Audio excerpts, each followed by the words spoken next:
So today I'm going to build a horseshoe cross. So what you need to do is take a horseshoe and cut out a section of that horseshoe in order to be able to make the cross. I'll let you figure out the angles by laying it out. What you'll have is 5 horseshoes it takes, and they will cross over like that, and then you will weld the joints up. So first off, we'll make 5 pieces just like this. It'll end up going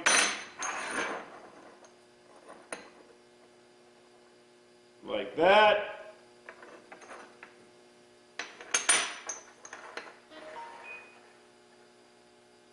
like that,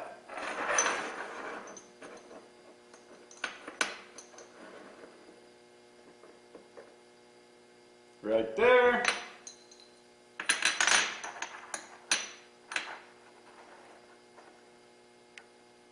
and up on the top. And that'll be the completed horseshoe after it's all welded up and done. Like I said, it takes 1, 2, 3, 4, 5 horseshoes to make it. The dimensions on that will be about 15 inches by 10.5. This is the section after it's cut out that gets wasted on each horseshoe. All the pieces have already been cut to their lengths, edges ground, and then ground for the rustic look. You're going to want to do that prior to welding them together, because it would be a real bitch to clean them up afterwards and get it to look nice.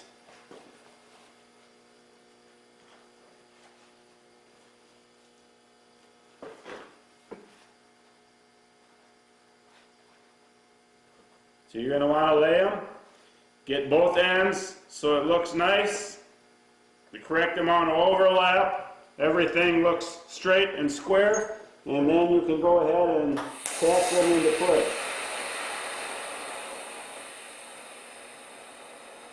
This project takes quite a bit of welding, actually.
Remember that when you're welding on this,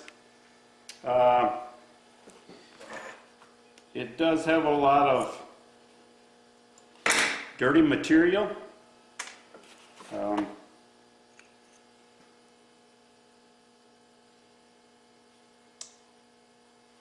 I don't like to grind all of the process material clean, so I go through a few more tungsten just because I like to keep it so that it has that old kind of look to it. I could clean it up, but I like it better this way. You're going to have to watch, because you're going to want all of these to cross in the same direction. You don't want half of them to cross one way and half of them to cross the other way. It just wouldn't look right then. So if you're going to have them all cross over, left over right, then do it that way, or vice versa.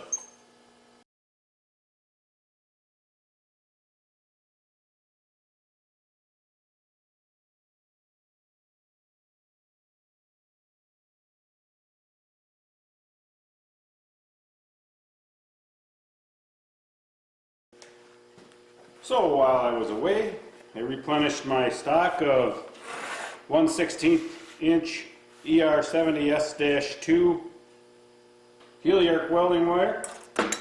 Everything got a chance to cool down a little bit. I did not put my extra weld bead on anything yet, as I will wait until I get everything welded together.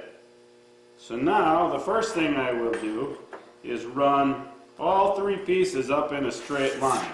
So you want to lay your square in there, again having a clean table surface, and then line everything up so it sits nice and straight and square.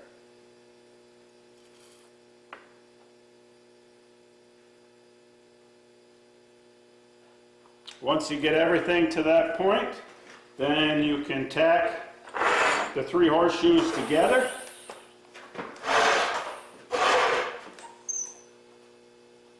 Hopefully without moving them.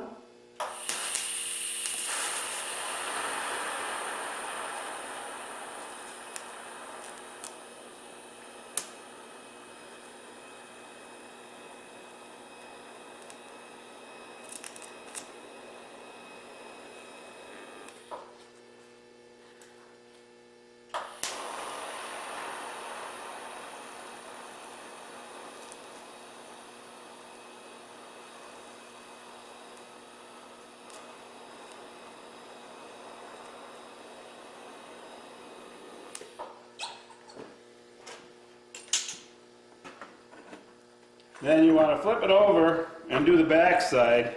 If you don't, it's going to pull,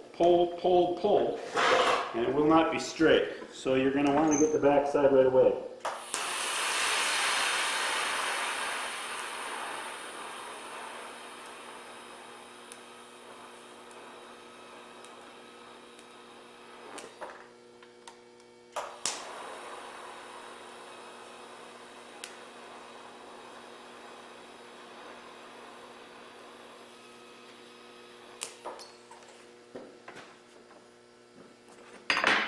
Okay, so now we got one nice straight section.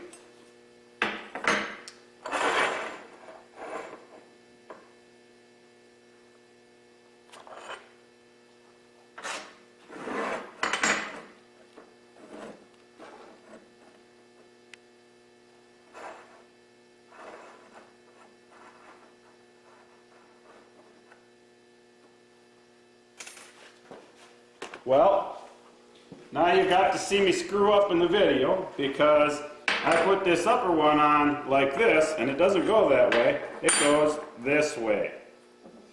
So, everybody does that once in a while, and don't you know, when you're thinking about the video instead of thinking about what you're doing, it's definitely going to happen. So now I had to cut it apart, I will tack it back together in the correct orientation. Now I just want to put a small tack in the center section here, because all 4 points have to meet there. So I don't want to go too big. Just put a small one in there, flip it over gently, and put a small one on the back, put a nice one on the back side.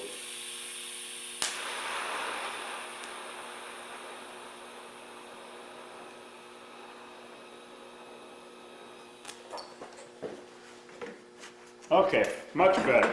Looks the way that it's supposed to look. Instead of being backwards, sits nice and square with the square. Now, this is more eyeballing than it is anything. You can use the square a little bit, but it's more eyeballing than anything, as I said. You can use another small square and go against the side of it here and line it up.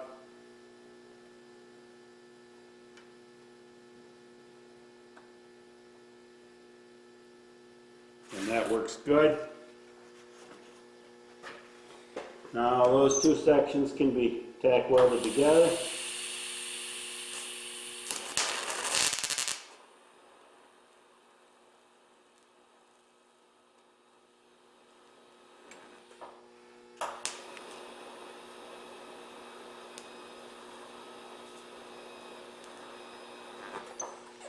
Just going to put small tacks on until it's all put together and square.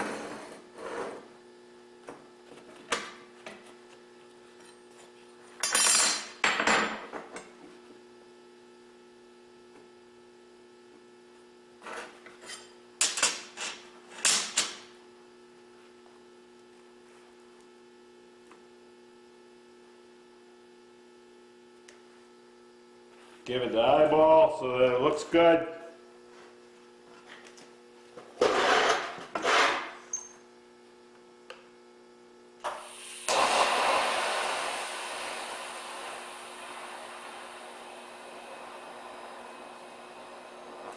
When I make my videos, I like to not take out the parts where I screw up, because that may save you from screwing up.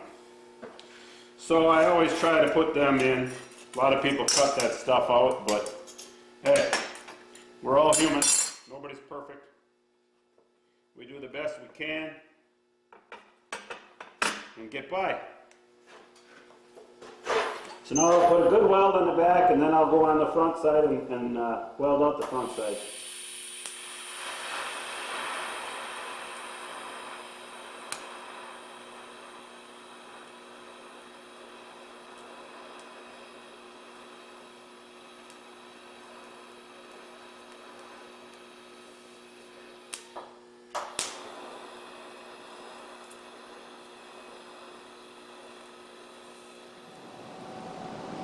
I missed a little bit of video footage, finished welding the front of it. The camera battery died on me. So now you want to look it over real good and see if there's any arc strikes, specifically on the front side. Clean them up if they exist.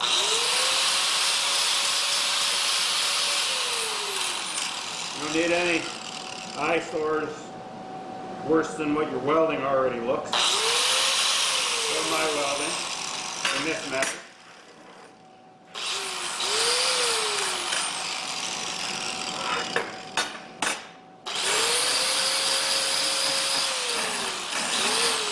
Clean up the back side.